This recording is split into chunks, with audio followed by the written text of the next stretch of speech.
Hi, everybody. The topic of this On Target editorial, more reasons not to trust the news. Now, first of all, I'm not comparing Biden or Trump or any other American political figures with Joe Stalin or Hitler. The point I'm going to try to make is that the national media in the U.S. is now heading more and more towards the kind of state and corporate control that past dictators such as Stalin and Hitler did use to stay in power and control their populations with an iron hand. You see, once upon a time, and it wasn't that long ago, news organizations traded in facts. Their standard was to present the facts of a news event in a straightforward, unbiased way. In other words, the standard, the principle of journalism back then was to be objective and to present as many relevant facts as could be gathered and then leave it up to the readers or viewers to come to their own conclusions and their own judgments about the issue or event or individual that was the subject of the report. But all that has changed dramatically and for the worst.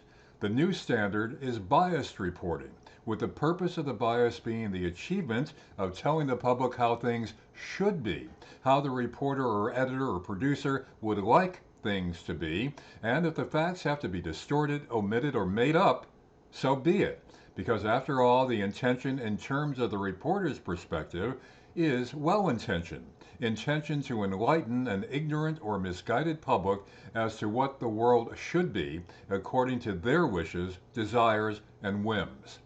What has happened is that objective reporting has been replaced now by reports that are actually editorials, that is, the opinion of the reporter or others. This approach to the new journalism has even been given a name, social justice journalism, purveyed to the public not by reporters, but by social justice warriors. And the same professors of journalism in our colleges and universities are actually teaching this misguided approach to their students.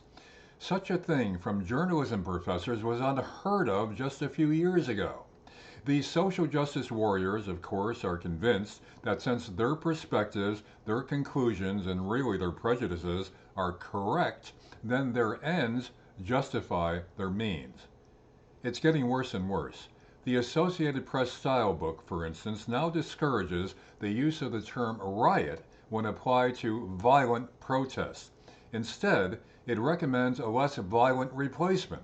Riots are now to be called protests even when those protests include violence. How come? Because reporters should be more sensitive to the social issues that trigger what used to be called rioting. This following the riots this summer in some of the nation's largest cities set off by the fatal police shooting of George Floyd and similar incidents. The AP style book puts it this way, quote, focusing on rioting and property destruction rather than the underlying grievance has been used in the past to stigmatize broad swaths of people protesting against lynching, police brutality, or for racial justice going back to the urban uprisings of the 1960s, end quote. So in other words, if a riot can be attributed to past injustices, then it is not a riot, but merely a protest. It goes on, quote, protests and demonstrations refer to the specific actions such as marches, sit-ins, rallies, or other actions meant to register dissent. They can be legal or illegal, organized or spontaneous, peaceful or violent, and involve any number of people. And it doesn't end there. If the violence during a protest involves only property damage and not physical harm, then unrest is the correct term to replace riot. So there we have it, a swelling wave of euphemisms and political correctness to redefine the English language. And before it redefined riot, the AP also redefined the term that was once used to describe individuals who enter our country unlawfully. Those individuals must no longer be called illegal immigrants. No, now they must be called undocumented immigrants. Otherwise, one is to assume that calling an illegal immigrant is racist, bigoted, and thoroughly disgraceful. If we allow this unnecessary and misguided sanitation of our language and allow political correctness to scrub our language of accurate definitions and logic, Where will it end?